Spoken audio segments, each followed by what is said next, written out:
Good morning, Pauline, and thank Good morning, Jeannie. you for being my guest on Give Me Five. Yay! Good morning, yay. Now, Pauline, you were a solicitor. Now, I have to admit, lawyers and solicitors, they've got a bit of a reputation. Maybe not always a good reputation, a bit of a bad one at times. I mean, why choose that career for you? I didn't choose it actually, it chose me. I always wanted to be a school teacher. Yeah. Sadly, at the time of 16, I was going out with Roy and failed my O levels, so I couldn't go on to higher education. And so at 26, I went back and did my O levels. The only A level I could get on was law, which I had no understanding of whatsoever because I didn't come from that sort of background. And so I did that. I went to try and apply to do teaching, and they turned me down. They said there was no teaching jobs, not to bother. So I went off to the south of France, and I'm standing in a bar talking to this guy, and his father happened to be a barrister. And so he said, "Why don't you do a law degree?" So I thought, well, why not? So off I went and did a law degree. And I was going to be a solicitor, but my friend actually went to the bar in London. And when I went down to see her, I was just loved the tradition. You know, it all goes back to the 16th century, the benches, and I just loved it. And so I went to the bar and ended up being a barrister. But I always wanted to be a school teacher, never intended on doing law, but God, even, had his way, I think. Yeah, so you sort of fell into that, didn't you? I fell into it, yeah. And the only reason was, on the day I went for my interview, the guy who was interviewing me had just come from a meeting that had gone really badly.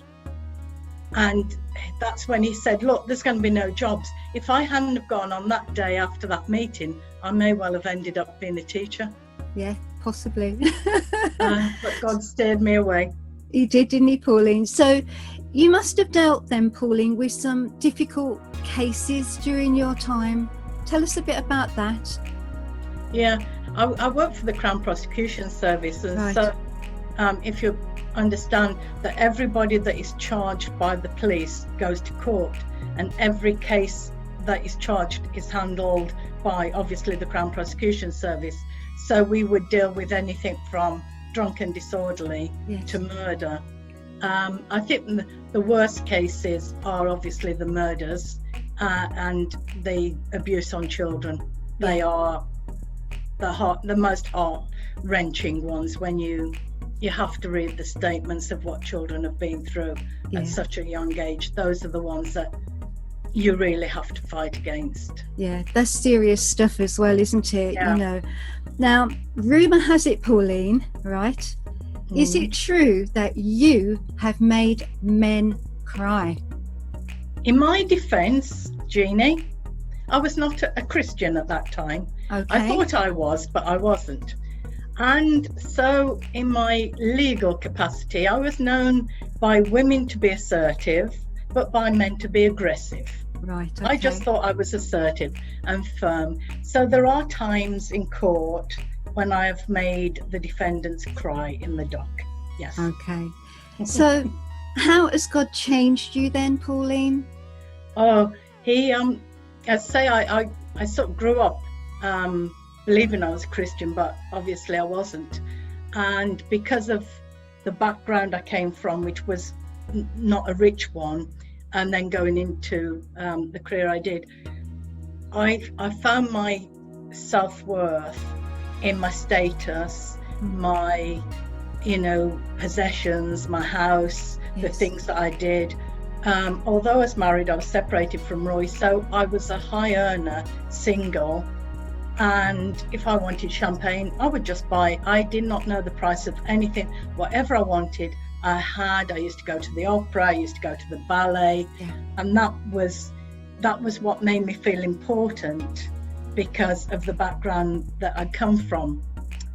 And then I became ill and had to give up work, and in one swoop I lost my job, I lost my house, I lost my car, the gardener, the cleaner, my whole lifestyle completely vanished. Yes. But Roy, my husband, came back. And so we went off to Spain. And I don't believe God makes you sick. I absolutely don't believe that. No. But the only way God was ever going to get my attention and Roy's and me together was to take away everything that I built my life upon. Yeah. And so I was going to a Catholic church. Roy had no faith whatsoever, no faith. A lady asked him to go to church and he went, which was a miracle in itself. Then I joined the church, and over the next, still going now, Jeannie, to be honest. Yes. But God had to seriously deal with pride, wrong attitude. If I say that a lady said to me, "Do you know that Roy is the head of your household now?" My reply was, "Not in my lifetime, he isn't." So you can understand the work that God had to take me from that into biblical submission to Roy. Yeah. But it was hard. It was hard. He had to take away everything. And so that my self-esteem then wasn't in possessions or materials or status. My identity and worth became in God. So I can see God has changed you, Pauline. Oh, do you feel gosh, happier absolutely. for having God in your life? Yeah. I mean, money doesn't mean anything to me. I mean, I need it and I want it, and that.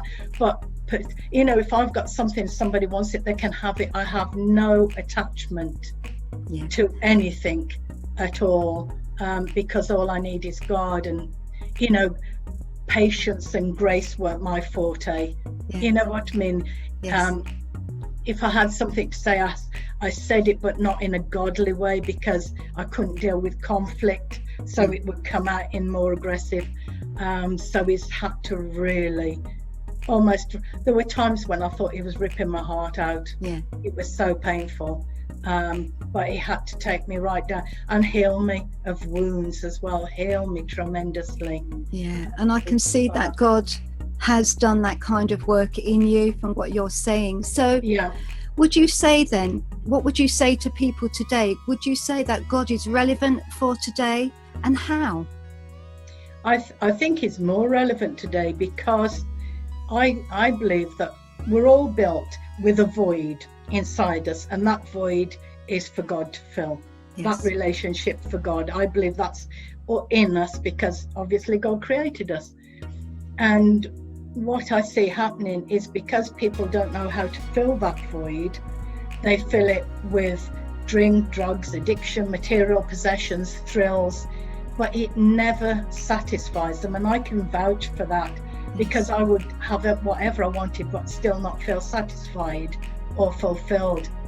And when you look at society today that are desperately seeking answers, seeking purpose in life, and also then they put God out of society, they put God out of, you know, schools, almost out of churches, some of them. And then they complain about the evil in the world and the chaos and the wars. And the answer is, because of God. You can't take God out of society and expect society to run the way it should do, because it only does that because God is a God of order, a God of love. And I think sadly people have such a wrong view of God. That if they really knew who God was, and I have to say, raised the way I was, I didn't know God. I thought I believed in him and I spoke to him, but I had no idea about this graceful God, this loving God, this merciful God, this Father God, you know, a God of justice, though, a God of righteousness, a God of purity. Is not one thing or the other, he is everything. And I think that was one thing in my journey that I struggled to believe God could love me. That was one of my biggest struggles, to believe God could love me. And once I grasped that and believed in it and stood in it, I changed completely. I think that's a wonderful thing, and it's been fantastic this morning to hear of your experience, Pauline, the way God has changed you. So there's only one thing left to do. Give me 5. Yay! Pauline, you've been an absolute joy this morning. I've really enjoyed interviewing you, and it's been great. So, Yeah. God bless. Thank you. Thank you.